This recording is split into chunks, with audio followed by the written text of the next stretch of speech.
Assalamualaikum warahmatullahi wabarakatuh. Innal hamdalillah nahmaduhu wa nasta'inuhu wa nastaghfiruh wa na'udzu billahi min syururi anfusina wa min sayyiati a'malina. May yahdihillahu fala mudhillalah wa may yudlil fala hadiyalah. Asyhadu an la ilaha illallah wahdahu la syarikalah wa asyhadu anna Muhammadan abduhu wa rasuluh. Allahumma shalli ala Muhammad wa ala ali Muhammad kama shallaita ala Ibrahim wa ala ali Ibrahim innaka Hamidum Majid. Allahumma barik ala Muhammad wa ala ali Muhammad kama barakta ala Ibrahim wa ala ali Ibrahim innaka Hamidum Majid. Ibu-ibu yang dirahmati Allah, alhamdulillah, mari sama-sama kita bersyukur. Walillahil hamd. Alhamdulillahilladzi bi ni'matihi tatimmus shalihat. Dengan nikmat Allah semua amal saleh itu akan menjadi sempurna. Salat serta salam kita tujukan kepada Nabi dan kepada Rasul kita Nabi Muhammad sallallahu alaihi wasallam. Seyogianya jadwal pada pagi hari ini Ustadz Mas'udi, dan semalam beliau menelpon ulun untuk menggantikan karena ada keperluan. Mohon maaf kalau di antara pian mungkin berharap Ustadz Mas'udi yang datang. Kenapa nang ini nang datang? Beliau ada keperluan di hari ini, dan untuk Selasa dan Rabu di kajian Muslimah insya Allah Ustadz Mas'udi yang mengisinya kalau tidak ada halangan insya Allah. Baik ibu-ibu yang dirahmati Allah subhanahu wa ta'ala, kemudian sebelumnya pesan dari panitia atau takmir Masjid Mujahidin mengucapkan terima kasih banyak berkaitan dengan donasi pada pekan yang lalu berkaitan dengan karpet masjid. Alhamdulillah sudah terpenuhi, dan tentunya kita bersyukur kepada Allah, dan juga tentunya berterima kasih kepada siapapun yang menyisihkan hartanya untuk infak dan untuk sedekah, karena tidak ideal bagi seorang muslim ketika dia mendapatkan bantuan apapun itu, meskipun itu ujung-ujungnya adalah untuk Allah, tidak ideal untuk tidak mengucapkan terima kasih. Sebagaimana sabda Nabi sallallahu alaihi wasallam, la yashkurullah man lam yashkurun nas. Orang tersebut tidak dikatakan bersyukur kepada Allah ketika dia tidak pandai untuk berterima kasih kepada manusia. Orang tersebut tidak dikatakan bersyukur kepada Allah kecuali dialah orang yang pandai juga berterima kasih kepada manusia. Ibu-ibu yang dirahmati Allah, sebagaimana biasa di kesempatan pagi hari ini kita akan bagi durasi waktu kita. Sebahagian materi akan ulun sampaikan dan sebahagian kita akan berdialog dari apa yang disampaikan, atau mungkin ada hal-hal yang dianggap dirasa perlu dan kita perbincangkan tentunya di kesempatan pagi hari ini. Kita akan bersama dengan amalan-amalan skala prioritas ketika kita berada di 10 hari terakhir di bulan Ramadan. Dan jelas tentunya kajian berkaitan dengan Lailatul Qadar adalah kajian yang hari-hari ini sering menyapa pendengaran kita. Kajian yang biasa dihadirkan di masjid-masjid kita. Untuk apa? Untuk kembali terus mengingatkan. Karena al-ilmu nuru 'alan nur. Karena yang namanya ilmu itu kata para ulama adalah cahaya di atas cahaya. Ketika satu ilmu itu diulang, maka boleh jadi akan menambah pemahaman kita, boleh jadi akan menyentuh hidayah yang diberikan oleh Allah Subhanahu wa ta'ala. Berapa banyak bahasan yang diulang, belum tersentuh kita untuk melakukan satu amalan, kemudian bahasan tersebut terus kembali diulang, barulah mungkin kita tersentuh dengan amalan tersebut. Sehingga al-ilmu nuru 'alan nur. Ilmu itu kata para ulama adalah cahaya di atas cahaya. Lailatul Qadar kita tahu ini adalah bonus terbaik yang diberikan oleh Allah pada bulan Ramadan. Nabi sallallahu alaihi wasallam beliau pernah bersabda, innamal a'malu bil khawatim. Amal ibadah itu kembali kepada bagaimana akhir dan bagaimana dia menutup amal ibadah tersebut.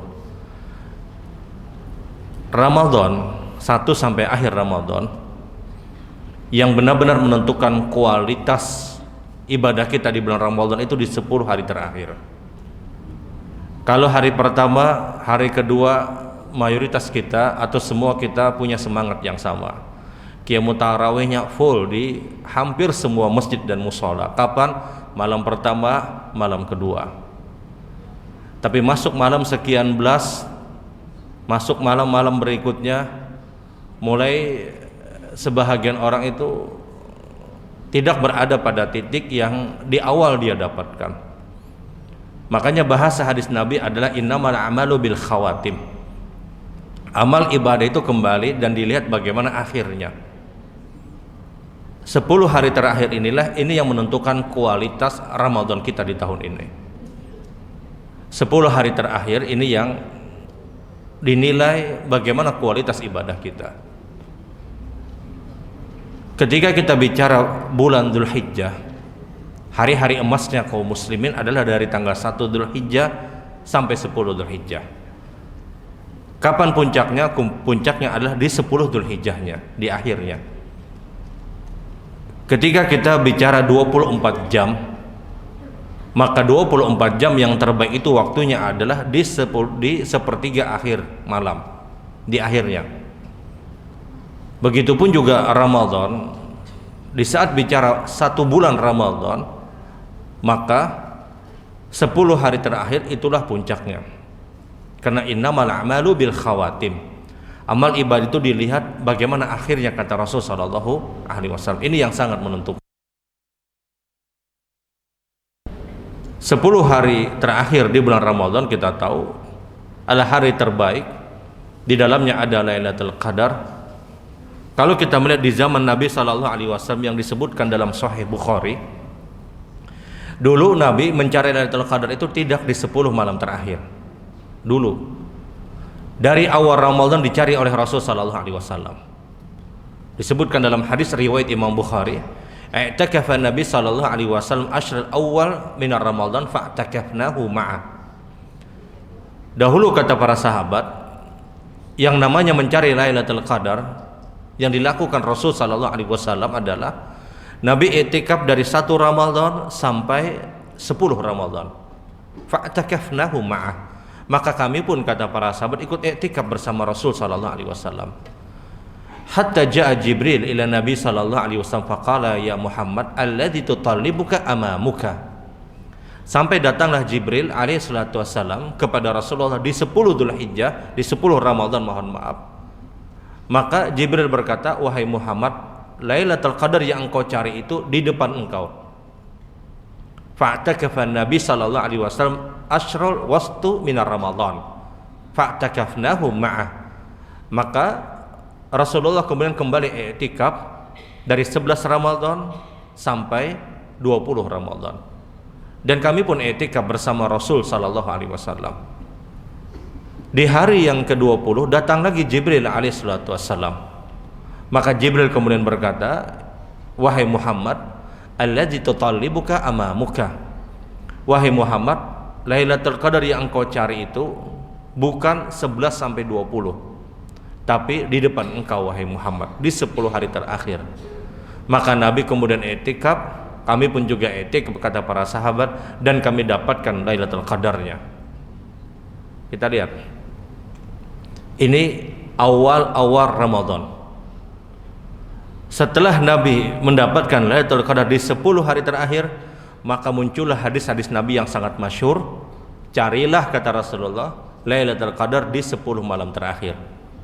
Dalam riwayat yang lain, carilah Lailatul Qadar di 10 malam terakhir, di malam-malam ganjilnya. Di malam-malam ganjilnya. Jadi setelah Nabi i'tikaf full 1 bulan, ternyata Lailatul Qadar itu di 10 hari terakhir, di malam ganjilnya. Maka Rasul kemudian bersabda, carilah, kata Nabi, di 10 malam terakhir. Dalam riwayat yang lain, di malam ganjilnya. Nah, ini dalil bagaimana beratnya dulu Nabi mencari Lailatul Qadar. Beratnya dulu Rasul sallallahu alaihi wasallam mencari Lailatul Qadar. Jibril datang, wahai Muhammad, yang engkau cari itu di depannya. Jibril ini ada bepadah juga.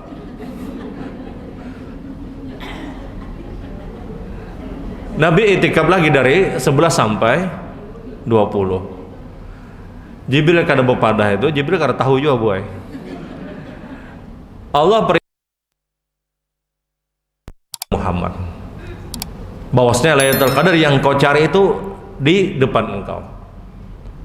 Maka sampai akhirnya di 10 malam terakhir itulah Nabi mendapatkannya, dan muncullah hadis-hadis Nabi, carilah di 10 malam terakhir. Ini gambaran, ini Rasul yang cari Lailatul Qadar. Rasul itu pasti masuk surga. Rasul itu pasti masuk surga. Sahabat yang ikut bersama Rasul pun sebahagian besar mereka adalah orang-orang yang juga dijamin masuk surga. Tetap iktikaf dan mengikuti apa yang dilakukan oleh Rasul sallallahu alaihi wasallam. Nah, ibu-ibu yang dirahmati Allah, Lailatul Qadar itu pasti terjadi di malam ganjilnya kata Nabi, di 10 malam terakhir, 21, 23, 25, 27 dan 29. 21 itu pernah terjadi. 21 itu pernah terjadi. 23, 25, 27, 29 itu pun semuanya pernah terjadi. Benar, memang yang paling sering itu ada di 27. Yang paling rancak itu di 27.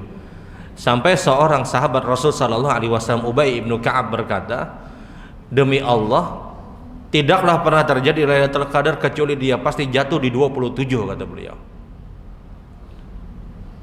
Karena 27 itu paling sering, tapi di malam-malam ganjil yang lain itu juga ada kemungkinan.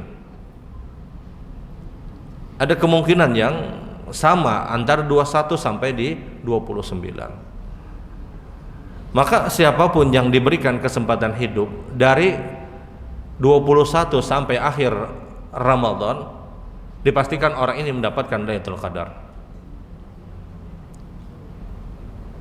Yang membedakan adalah kualitas dan kuantitas ibadah, kualitas dan bagaimana jumlah ibadah dia. Orang diberikan kesempatan hidup dari 21 sampai akhir Ramadan, kemudian dia ambil bagian di waktu tersebut untuk beribadah, dia dapatkan Lailatul Qadar.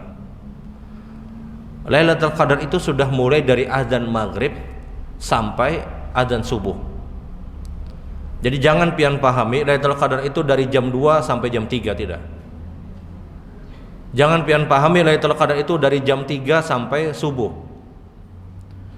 Lailatul Qadar itu sudah dimulai dari azan maghrib sampai azan subuh. Itu durasi Lailatul Qadarnya. Yang dari azan maghrib sampai azan subuh tersebut lipat ganda pun berlaku. Orang baca subhanallah, subhanallah, subhanallah misalnya, zikir selesai sholat misalnya, tepat pada malam tersebut sama dia berzikir dengan zikir yang sama lebih dari 83 tahun, 1000 bulan. Orang baca kalimat istighfar, astagfirullah misalnya, atau astagfirullahal azim, tepat pada malam tersebut sama dia beristighfar dengan durasi 83 tahun lebih. Dia berlaku lipat ganda setelah azan maghrib, ketika azan maghrib sampai azan subuh. Makanya siapapun yang mendapatkan kesempatan hidup sampai akhir Ramadan, dipastikan dia mendapatkan Lailatul Qadar. Tinggal apakah dia manfaatkan atau tidak. Ada orang yang memanfaatkan dengan kualitas biasa, ada orang yang memanfaatkan dengan kualitas yang lebih baik. Jadi yang membedakan kita satu dengan yang lainnya adalah tinggal kualitas dan kuantitas. Kalau sama-sama mendapatkan kesempatan hidup sampai akhir dari Ramadan. Nah, itu durasi berkaitan dengan Lailatul Qadar. Jadi Lailatul Qadar sebagaimana sering ulun sampaikan, dia jangan digambarkan seperti piala bergilir.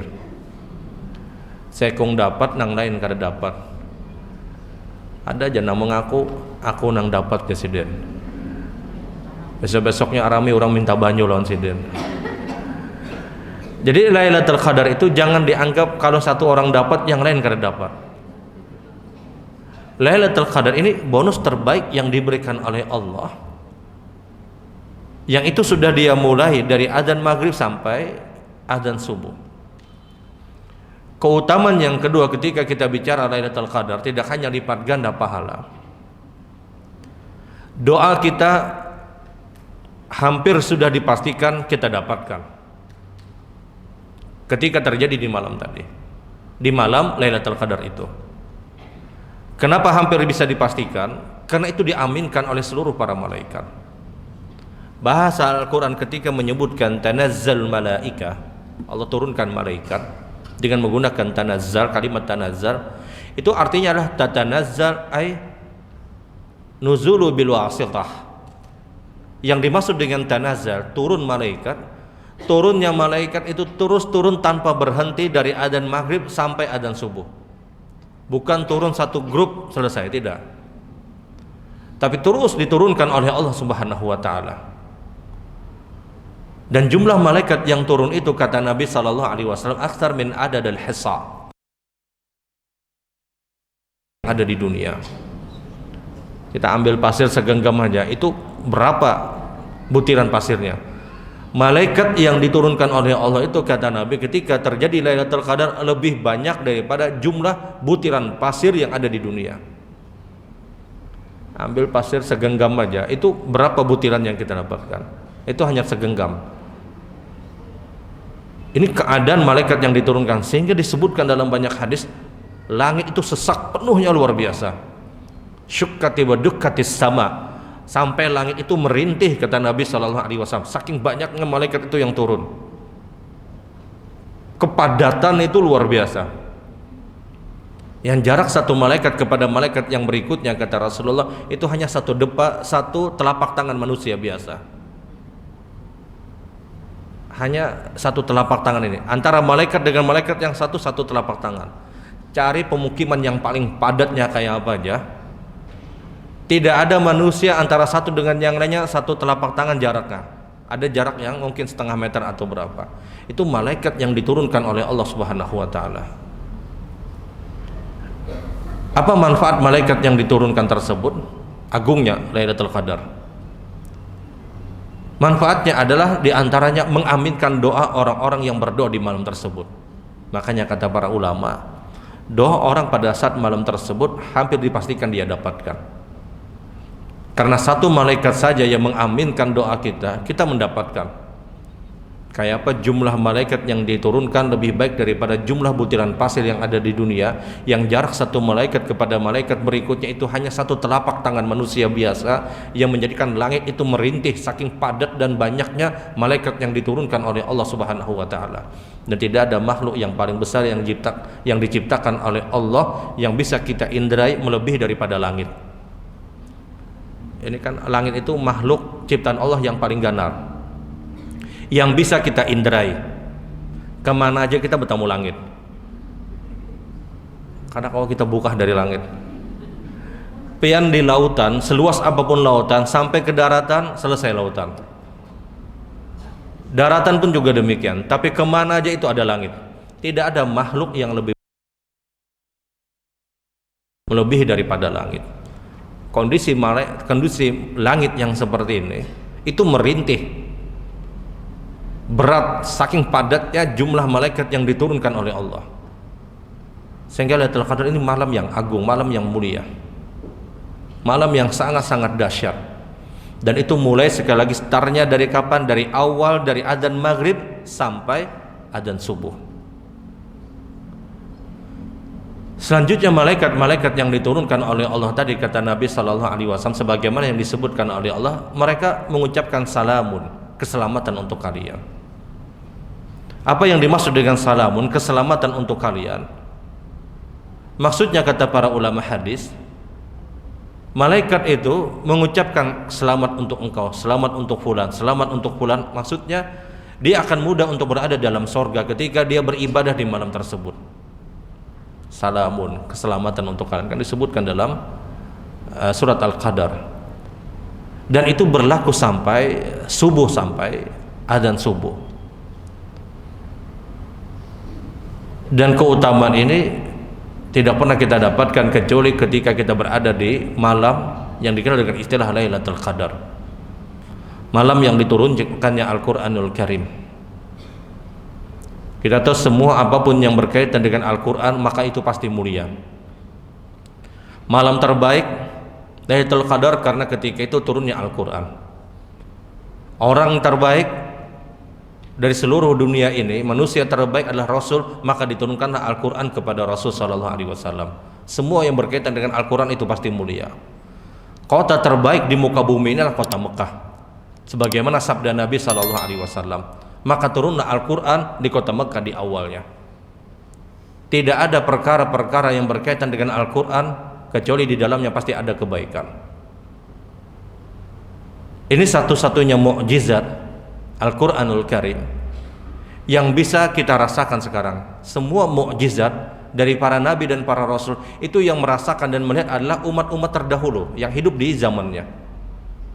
Mukjizat Nabi Allah Musa alaihissalam yang tongkat misalnya berubah jadi ular, itu yang hanya bisa melihat merasakan adalah umat Nabi Allah Musa di zaman itu.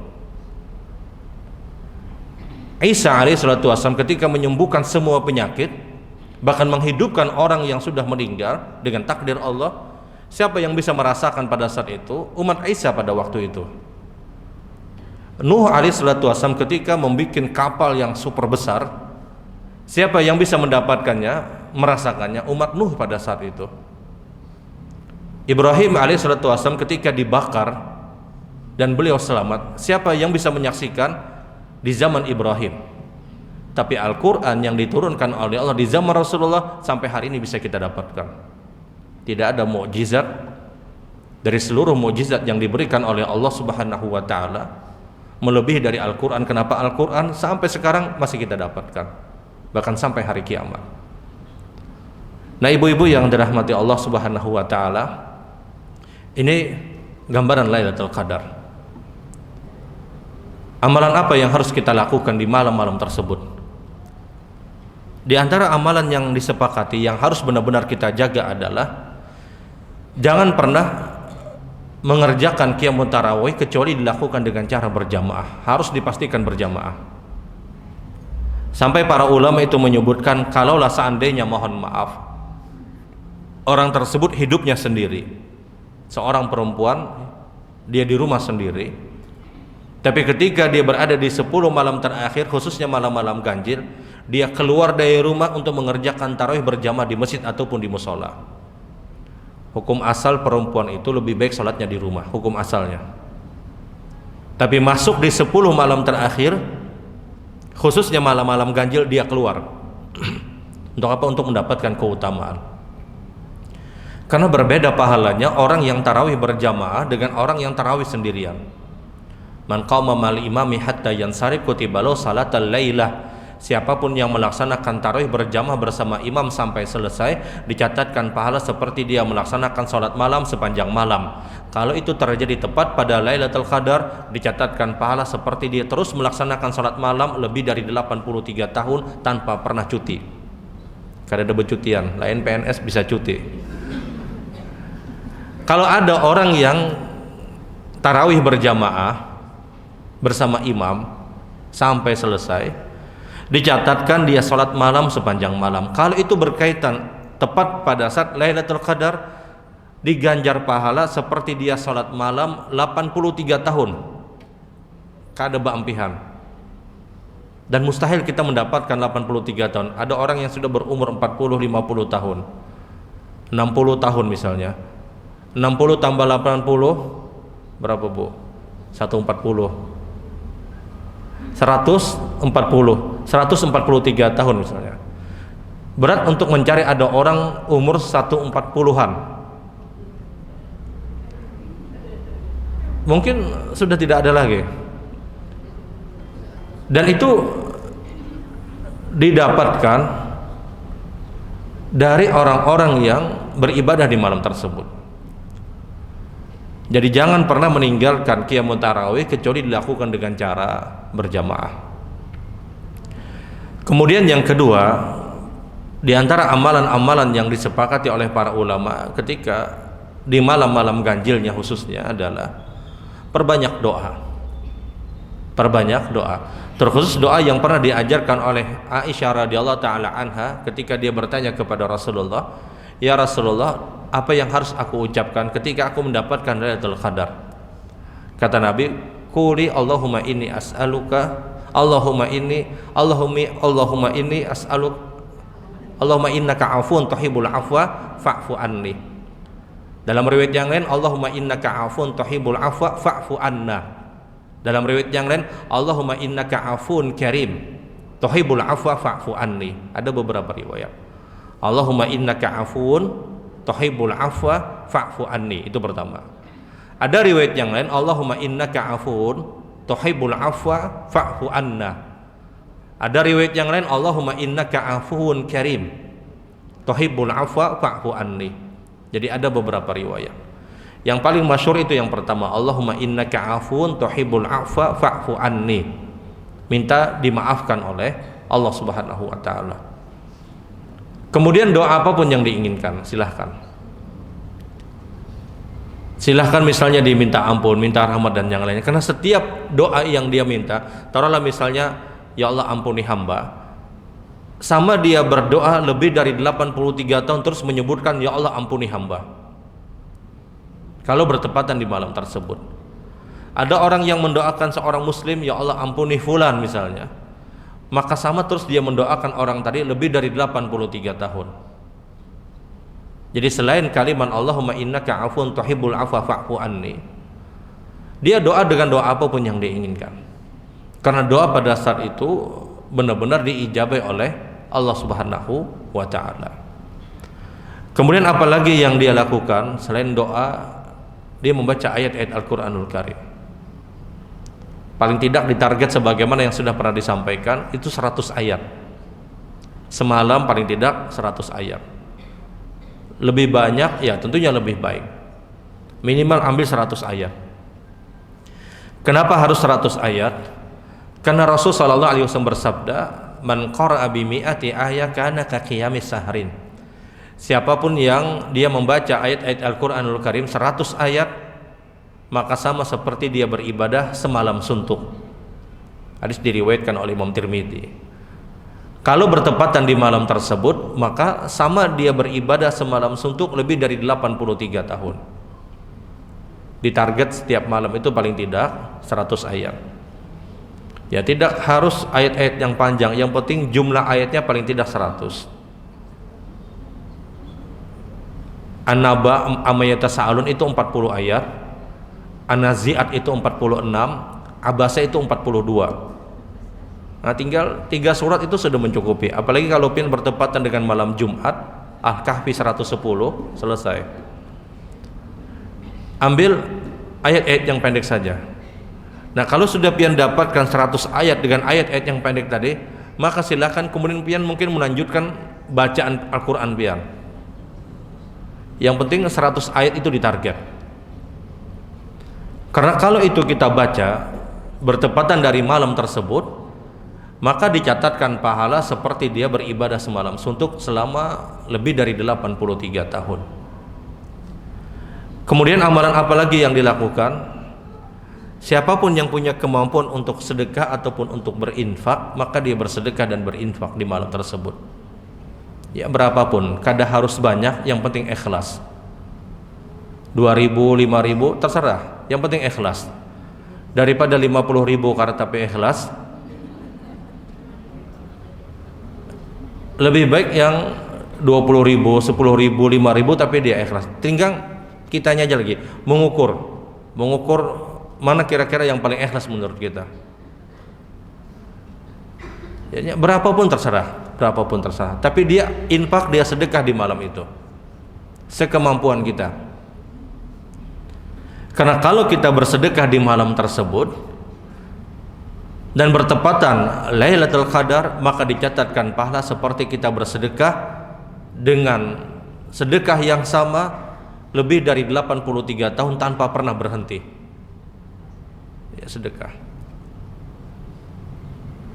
Seorang perempuan yang haid, ketika dia dapatkan haid, tidak perlu kecewa. Karena ini takdir Allah Subhanahu wa taala. Kada perlu pian meminum pil-pil untuk apa? Untuk menahan haid. Karena boleh kita itu menahan haid hanya di 2 keadaan. Yang pertama ketika akan umroh, yang kedua ketika dia akan berhaji. 2 keadaan ini boleh. Kenapa? Karena 2 keadaan ini tidak semuanya dan tidak terus-menerus kita dapatkan. Beda dengan Ramadan, kalau ada umur setiap tahun kita dapatkan. Tapi kalau umrah atau haji, biar ada umur, belum tentu didapatkan setiap tahunnya, belum tentu. Makanya para ulama itu berfatwa perempuan itu boleh untuk meminum pil untuk menahan haidnya kalau dia ingin melaksanakan umroh ataupun haji. Tapi kalau untuk menyempurnakan Ramadan menurut dia maka tidak dibenarkan. Seorang perempuan dia dapatkan haid misalnya di akhir-akhir Ramadan, tidak perlu dia kecewa, paling tidak dia sudah dapat pahala niat. Yang kedua, perempuan haid dia bisa mengamalkan semua apapun yang ada dan dilakukan, kecuali yang dilarang itu sholat, puasa, dan tawaf tentunya. Perempuan dia masih bisa baca Quran walaupun dia haid. Pendapat yang terbaik adalah tidak memegang mushaf. Dia bisa pakai handphone yang ada aplikasi Quran misalnya. Perempuan haid masih bisa berzikir. Perempuan haid masih bisa dia berdoa. Perempuan haid masih bisa dia sedekah, dia titip ke orang lain misalnya. Hanya sholat saja yang menghalangi dia. Tapi dia pun sudah dapat pahala niat. Dia pun sudah dapat pahala niat dan itu diganjar seperti dia punya niat baik 83 tahun lebih. Jadi tidak perlu kecewa. Sehingga semua pun bisa dikerjakan. Nah, ini 10 malam terakhir di bulan Ramadan. Dan ini amalan-amalan yang disepakati oleh para ulama. Adapun tahajud setelah tarawih, ulama berdebat sampai hari ini. Apakah ada tahajud setelah tarawih? Pendapat pertama menyebutkan ada tahajud setelah tarawih. Dengan dalil ada perintah Nabi untuk menghidupkan malam-malam Ramadan. Di antara cara menghidupkan katanya adalah dengan cara qiyamul lail, dengan cara tahajud katanya. Dalil yang kedua adalah Rasul sallallahu alaihi wasallam beliau pernah selesai witir mengerjakan salat malam lagi 2 rakaat. Dan ini menunjukkan bahwasanya kita boleh setelah tarawih tahajud katanya. Ini 2 dalil yang dipegang pendapat kenapa ada tahajud setelah tarawih. Pendapat kedua menyebutkan tidak ada lagi tahajud setelah tarawih. Apa alasannya? Alasannya adalah tarawih itu ganti dari tahajud. Tahajud yang ditarik di awal malam, yang tarawih itu itulah tahajud kata para ulama. Alasan yang kedua adalah tidak ada satu hadis pun yang menjelaskan fakta secara jelas, data secara sharih yang menjelaskan bahwasanya Nabi setelah tarawih tahajud. Datangkan kata para ulama, mana dalil yang menunjukkan Nabi setelah tarawih tahajud? Tidak ada satu dalil pun. Tidak ada satu hadis pun yang jelas Nabi setelah tarawih tahajud. Mohon maaf kalau pian mendapatkan ada orang yang tahajud setelah tarawih, satu saja yang pian kejar, mana hadis Nabi tahajud setelah tarawih. Yang ada adalah mentakwil dan mentafsirkan hadis, yaitu hidupkan malam-malam Ramadan katanya. Nah, hidupkan malam-malam ini akhirnya dipahami sebahagian orang qiyamul lail. Ini kan pemahaman. Yang dikejar oleh pendapat kedua ini, datangkan satu hadis yang sahih Nabi tahajud setelah tarawih. Faktanya tidak ada. Kemudian alasan yang berikutnya adalah hadis Nabi jelas. Man qama ma'al imam hatta yansarif kutiba lahu salatal lailah. Siapapun yang telah melaksanakan salat tarawih berjamaah bersama imam sampai selesai, dicatatkan dia telah melaksanakan salat malam sepanjang malam. Orang yang ingin tahajud setelah tarawih, apa yang dilakukan? Ada 2 kemungkinan. Kemungkinan yang pertama, dia lepaskan witir bersama imam ketika tarawih. Kalau dia lepaskan witir ketika tarawih, kemudian dia tahajud dan dia tutup lagi dengan witir, maka dia tidak mendapatkan pahala salat malam sepanjang malam. Kemungkinan yang kedua, orang yang tahajud setelah tarawih, dia witir bersama imam ketika tarawih, kemudian dia tahajud lagi.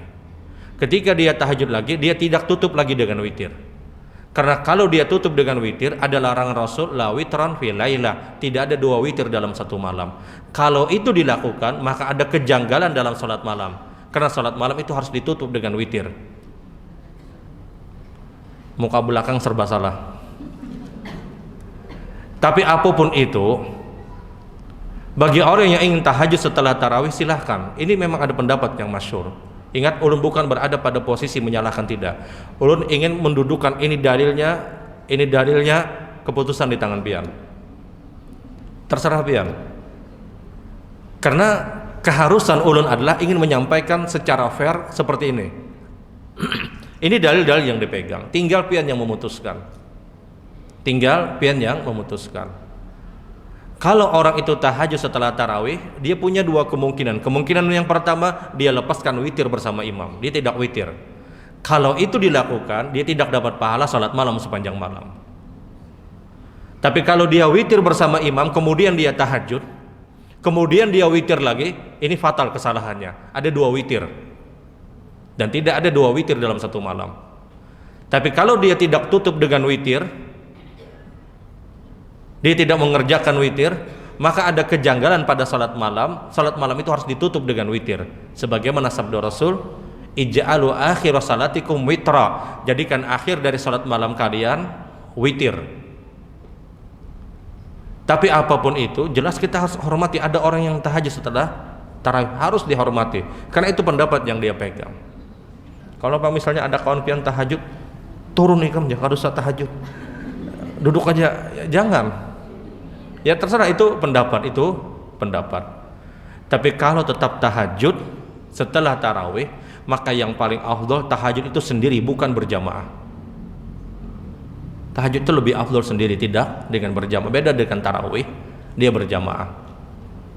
Namun terserah, kalau pian hendak salat malam silahkan.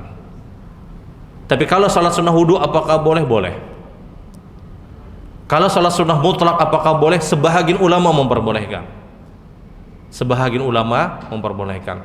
Tapi kalau niatnya tahajud, terjadi perdebatan yang disebutkan tadi. Baik ibu-ibu yang dirahmati Allah, dari sini kalau ada hal yang perlu untuk kita perbincangkan dari apa yang disampaikan, atau mungkin ada hal yang dianggap dirasa perlu, waktunya ulun persilahkan.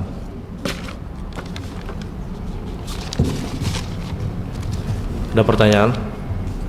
Silakan. Assalamualaikum warahmatullahi wabarakatuh. Waalaikumsalam warahmatullahi wabarakatuh. Ustaz, saya mau nanya, kalau kita itikaf ke masjid, terus ada orang yang bawa anak kecil kayak gitu, kan kita kan mau supaya nyaman, tenang, kayak gitu, terganggu kayak gitu, itu gimana Ustaz ya? Malah dengan ada untuk anaknya kayak gitu, bukan yang enggak, ini anak kecil kayak gitu, Ustaz tidak merasa terganggu aja kayak gitu, apa boleh apa banyak mudaratnya apa enggak ya Ustaz? Coba minta tolong dijelasin. Terus tadi kalau misalnya mamanya lagi mens, mau ngajak anaknya taraweh, anaknya mau taraweh sama mamanya boleh nggak Ustaz masuk ke masjid cuma buat nemenin anaknya taraweh? Itu aja Ustaz. Terima kasih. Assalamualaikum warahmatullahi wabarakatuh. Waalaikumsalam warahmatullahi wabarakatuh. Assalamualaikum warahmatullahi wabarakatuh. Waalaikumsalam. Ini di luar Ustaz, penerimaan zakat fitrah oleh panitia masjid Pak Ustaz. Dan panitia menyediakan beras untuk zakat fitrah, di mana berasnya dihutang oleh pedagang.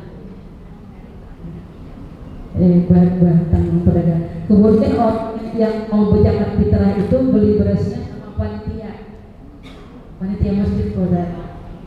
Ya. Berdua kan, karena panitia ada modal untuk sediakan beras, itu bagaimana Ustaz? Yang kedua, untuk doa Lailatul Qadar, boleh nggak Pak Ustaz kita selipkan di tarawih sujud terakhir di masjid kayak gitu? Ya. Sama dari 21 sampai 30 sama salat wajib, boleh nggak Pak Ustaz? Assalamualaikum warahmatullahi wabarakatuh. Waalaikumsalam. Assalamualaikum warahmatullahi wabarakatuh. Ustaz, ini di luar tema masalah bulan puasa Ustaz ya. Iya. Di 2 minggu yang lalu di pedagang orang tuh jadi boy ada juriat tiap hari. Apa? Ada juriat tiap hari, ada apa itu juriat tiap hari itu kita ada juriatnya dia bisa ada apa namanya buaya. Jadi buaya lah biar. Ya Pak ya.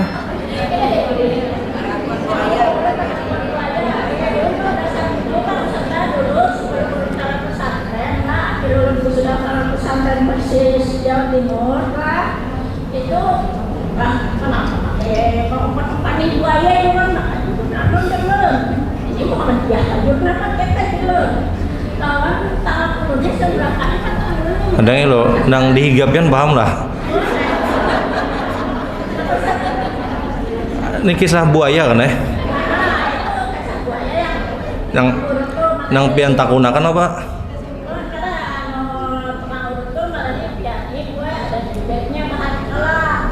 Tukang urut kah apa nih? Tukang urut.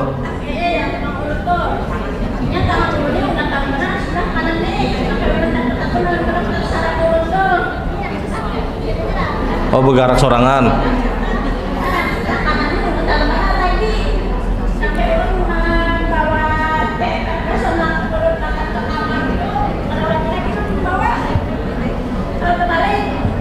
Jadi pertanyaan pian apa?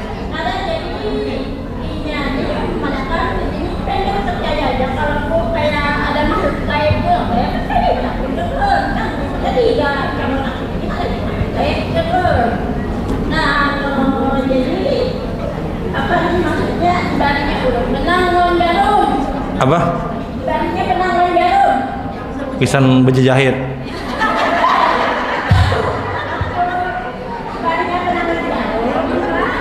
Pisan apa?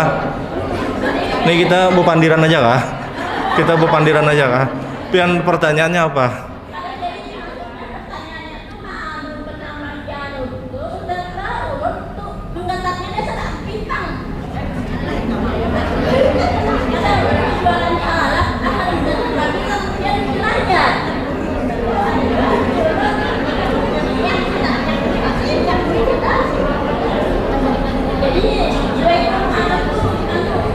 Ya ulun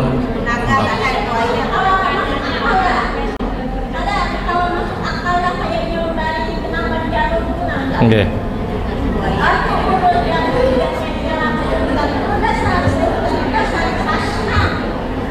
Ya paham ulun. Kayak apa kah pokoknya harus paham. Paham ulun boy. Karena famus soal nisfu jawab kata orang Arab, memahami pertanyaan itu setengah dari jawaban. Paling kadang ulun paham sudah. Baik, ada yang lain selain kisah buaya? Ya silakan.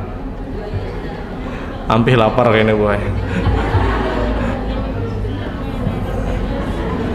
Assalamualaikum warahmatullahi wabarakatuh. Waalaikumsalam. Apakah boleh dilakukan Mana yang bertakun ini mana? Oh, silakan Bu. itikaf? Apakah boleh dilakukan di rumah? Iftitah deh. Oh, itikaf. Di mana itikafnya? Maksudnya boleh dilakukan di rumah? Oh, di rumah. Iya. Oh ya. Terima kasih. Assalamualaikum warahmatullahi wabarakatuh. Waalaikumsalam. Terima kasih Ustaz. Bertanya, bolehkah kita sholat taraweh dengan sekali di rumah aja padahal sholat enggak tapi kita melaksanakannya di rumah aja Berjamaah. Tarawih berjamaah di rumah. Ya. Waalaikumsalam warahmatullahi wabarakatuh. Cukup dulu pula. Ini panjang ini jawabannya Bu. Baik, yang pertama, ketika kita etikaf ternyata ada jamaah yang lain membawa seorang anak kecil yang mungkin cukup terganggu. Apa sikap kita? Ya berat memang hal yang seperti ini. Semestinya idealnya adalah ketika kita membawa anak-anak kita ke dalam masjid, dipastikan anak-anak tersebut bukan anak-anak yang mengganggu. Itu pertama. Karena menghadirkan kemudaratan di tengah-tengah orang yang melakukan ibadah, ini bukan perkara yang baik. Diusahakan agar anak tersebut tidak mengganggu orang-orang yang sedang i'tikaf. Ini sikap terbaik. Karena bayangkan kita ingin melakukan kebaikan, di satu sisi kita melakukan kemudaratan kepada orang lain. Maka tidak ideal dilakukan oleh orang tersebut. Tidak ideal dilakukan oleh orang tersebut. Sekarang ketika kita mendapatkan anak-anak tersebut mungkin terganggu ibadah kita, ya sudah. Sebagian orang mungkin mampu bertahan untuk tidak menasihati, sudah dia berdiam, dia ibadah semampu dia. Karena khawatir ketika dia sampaikan nasihat kepada orang tadi, mungkin orang ini tidak nyaman hatinya mungkin. Di poin ini, ketika kita sudah berusaha untuk maksimal, kemudian terganggu, maka Allah sudah tahu apa yang akan sudah kita lakukan. Kita sudah dapat ganjaran.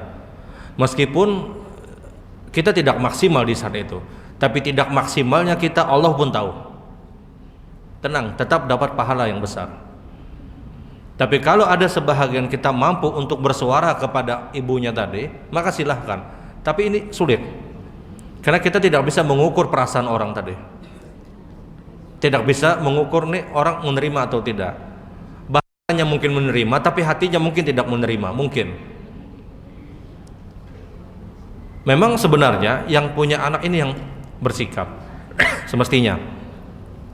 Tapi sebahagian orang berdalih, saya ingin membiasakan anak saya katanya ke masjid. Itu benar, tidak ada larangan. Akan tetapi kalau sampai terganggu dan terganggunya itu parah, maka tidak ideal. Nah, kalau kita berada dalam kondisi terganggu tadi, Allah sudah tahu kita terganggu kekhusyukan kita, Allah sudah tahu.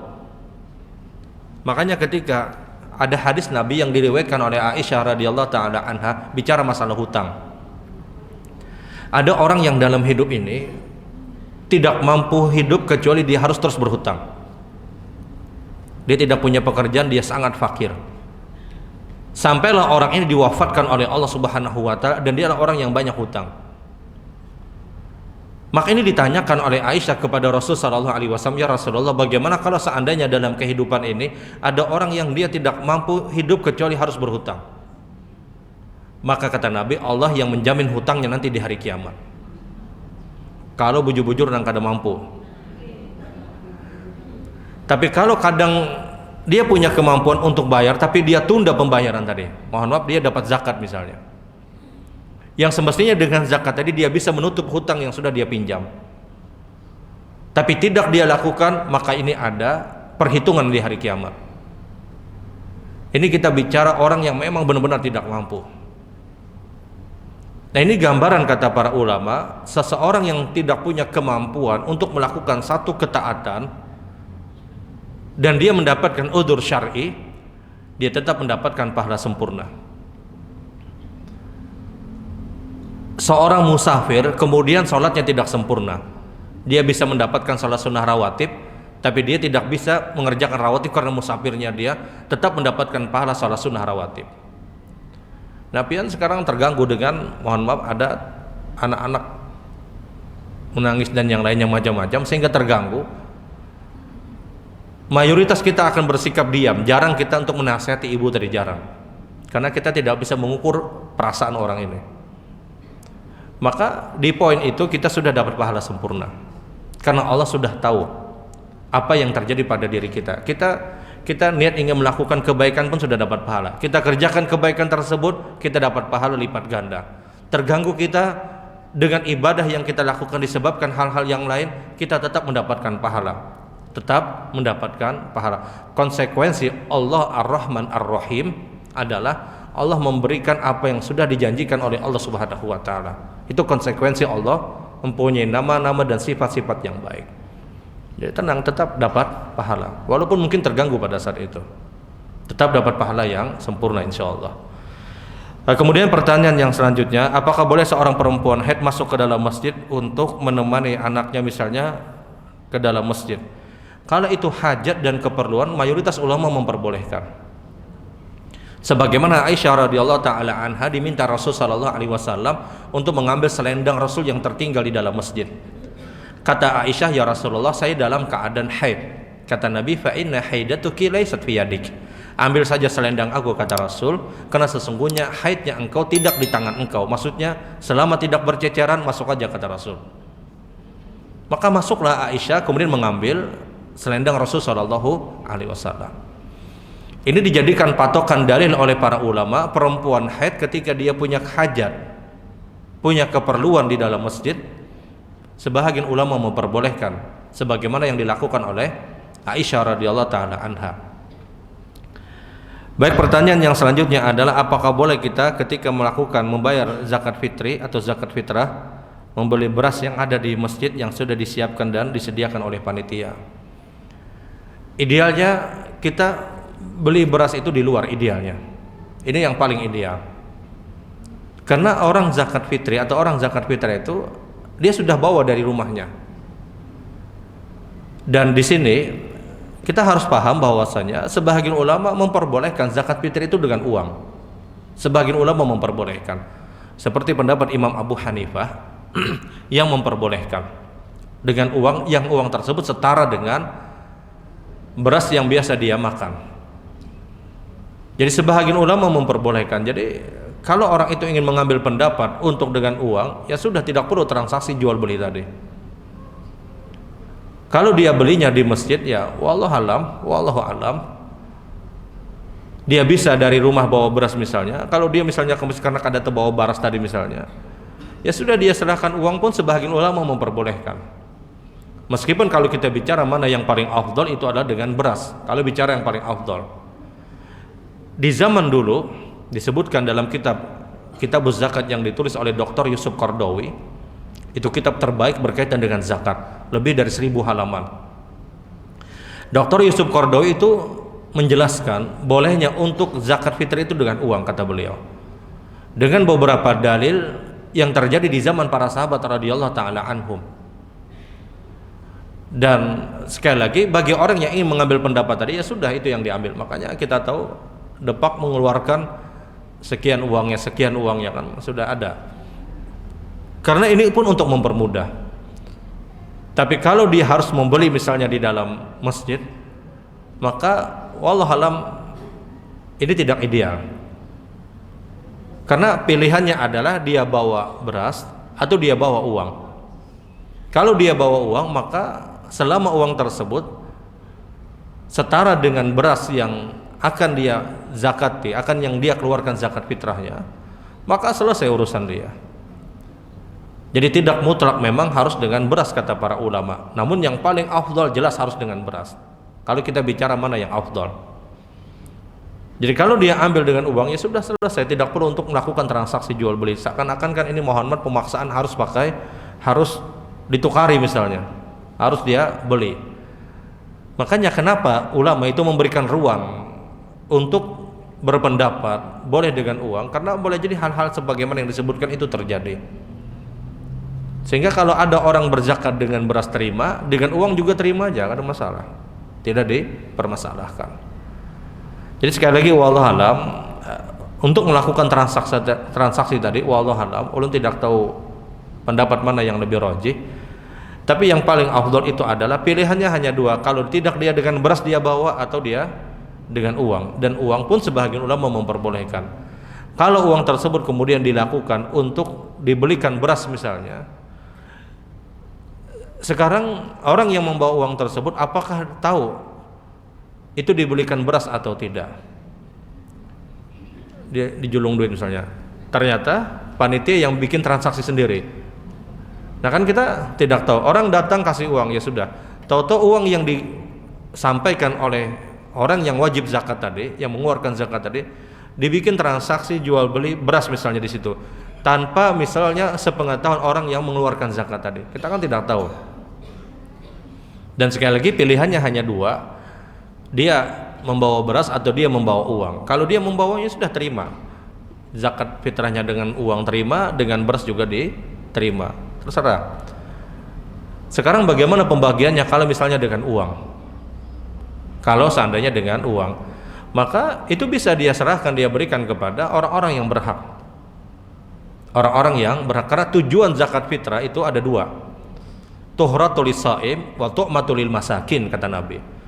membersihkan diri orang-orang yang berpuasa agar pahala puasanya sempurna, dan memberi makan kepada orang-orang miskin.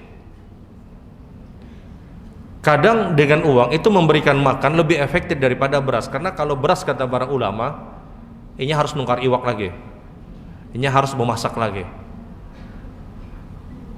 Nah, disinilah kenapa seorang Abu Hanifah memperbolehkan untuk zakat fitrah itu dengan uang. Kenapa? Uang menurut beliau lebih efektif. Akan tetapi yang paling afdol jelas itu dengan makanan pokok, karena itu sabda Rasul. Biar bagaimanapun sabda Rasul tidak akan pernah bergeser. Biar bagaimanapun sabda Rasul itu lebih afdol dibandingkan pendapat manapun. Nah, ini khilaf yang berkaitan dengan uang tadi, wallahu a'lam. Baik, pertanyaan yang selanjutnya adalah doa Allahumma innaka afun tuhibbul afwa fa'fu anni. Itu dibaca ketika sujud apakah boleh? Boleh, tapi tidak diucapkan. Cukup di dalam hati. Dan ini bebas. Tidak hanya menunggu 10 malam terakhir. Di luar dari Ramadan pun boleh. Di luar dari Ramadan pun boleh. Terserah pihak hendak sujud di salat yang 5 waktu, sujud ketika qiyamut tarawih, terserah. Tapi kelaziman hukumnya adalah tidak dilafadzkan, tidak diucapkan. Cukup di dalam hati. Untuk apa? Untuk menghindari larangan Rasul, la tasiu salata fiha min kalamin nas fa inna salata fiha tasbih wa takbir wa qiraatul Quran. Janganlah engkau mengucapkan kalimat apapun di dalam salat kalian, kata Rasul, kecuali hanya zikir dan qiraatul Quran. Dan doa itu bukan bagian dari zikir ketika kita salat tadi, sehingga cukup di dalam hati, wallahu alam. Baik, pertanyaan yang selanjutnya apa tadi nang kisah tangan bergerak-gerak bola. Kemudian ada nang menyuruh benang jarum dan yang lainnya. Jangan pernah dipercaya dengan apapun yang pian sampaikan tadi. Tidak perlu dipercaya. Jarum, benang dan yang lainnya ini benda yang mohon maaf umumnya tidak mendapatkan manfaat dan kemudaratan kecuali kita gunakan dengan baik. Benda-benda apapun tidak akan pernah mempengaruhi apa yang ada pada diri kita. Sebagaimana sabda Rasul sallallahu alaihi wasallam, "Walau istama ummatun ala ayanfa'uka bi syai'in lam yanfa'uka bi syai'in illa qad kataballahu lak, walau istama ummatun ala ayaduruka bi syai'in lam yaduruka bi syai'in illa qad kataballahu alaik." Kalaulah seandainya, kata Nabi, seluruh umat manusia berkumpul bersatu dari zaman Adam sampai manusia terakhir dikumpulkan untuk mendatangkan manfaat kepada kalian, tidak akan pernah terjadi, kata Rasul, kecuali atas kehendak dan takdir Allah. Kalau seandainya seluruh umat manusia berkumpul dan bersatu untuk mendatangkan kemudaratan kepada kalian, tidak akan pernah terjadi, kata Nabi, kecuali atas kehendak dan takdir Allah. Bayangkan, manusia yang kau bergerak, manusia yang bisa melakukan apapun, dikumpulkan mendatangkan mudarat kepada kalian tidak terjadi kecuali takdir Allah. Apalagi jarum, benang nang kada kau bergerak sorangan. Semua apapun tidak akan pernah mendatangkan manfaat kecuali takdir Allah. Kalau kita percaya dengan benda-benda tadi, ini yang menyembuhkan saya, ini yang menjadikan saya mudah dan yang lainnya, khawatir terjebak kepada keyakinan syirkiyah.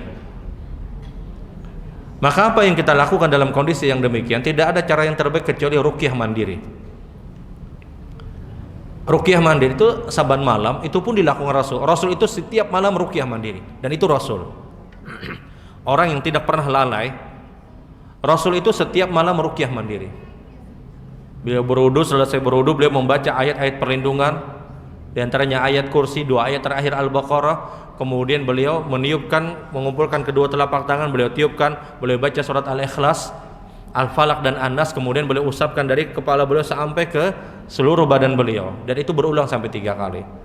Ini lebih afdal, lebih utama daripada, mohon maaf, kita meyakini benda-benda yang tidak mendatangkan manfaat dan mudarat selain Allah Subhanahu wa taala.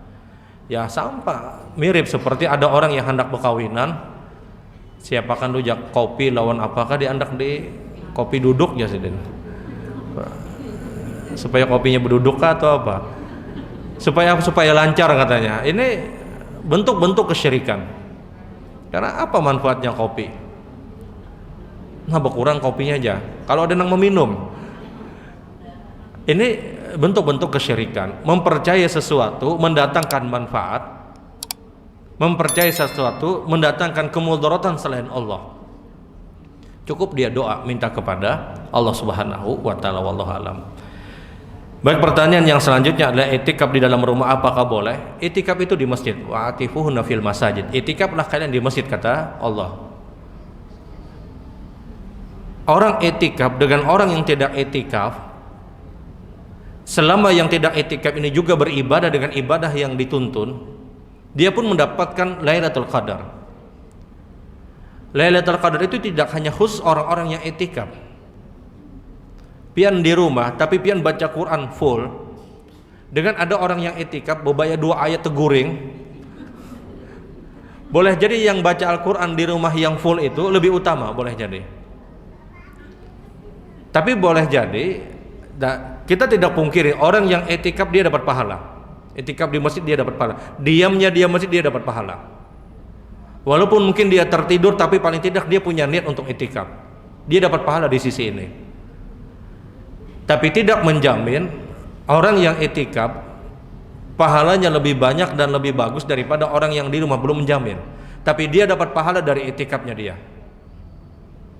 Karena ada orang itikaf membawa tilam, membawa bantal, keguling ia juga misalnya, seberatan di bawah, pindah rumah aja, pindah aja. Niatnya ini hendak guring di masjid kah, hendak itikaf. Ya meskipun tidak ada halangan perkara yang seperti ini. Kalau kita di rumah, selama kita menjalankan sunnah-sunnahnya kuat, baca Qur'annya full banyak, doanya banyak, zikirnya banyak, tasbih, tahmid, takbirnya banyak misalnya, istighfarnya banyak, dia terus dapat pahala. Terus dapat pahala. Apakah dikatakan orang ini itikaf? Tidak. Karena itikaf itu mutlak di rumah dari rumah-rumah Allah. Tidak ada bahasa yang menyebutkan itikaf di rumah, enggak ada. Dia itikaf itu di masjid atau di rumah Allah. Itu yang namanya itikaf. Syarat itikaf itu di rumah Allah. Tapi tidak menjamin itikaf yang di masjid atau di mushola pahalanya lebih banyak daripada orang yang di rumah, belum menjamin. Karena sebagaimana yang sampaikan tadi, ada orang itikaf masuk ke masjid sidin, handphone dikeluarkan sidin, main handphone dulu, main game misalnya. Tuntung main game gara-gara baterai habis aja ampe.